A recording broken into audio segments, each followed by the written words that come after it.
Hello everyone, welcome to the HardReset channel, and today I'm going to show you how to change the name of your MOBVOI TicNote in the app.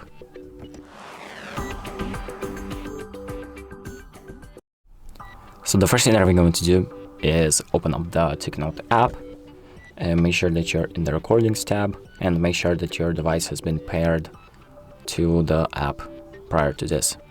So after that, we're going to press in the top left on the TicNote or on the name of your device, so this little tab right here, and here we have name, so we're going to press on that, and here you can change the name of your device.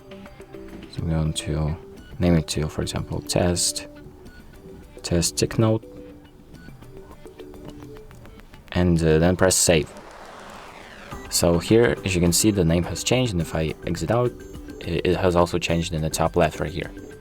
So this is how you change the name of the device. I hope this video helped you.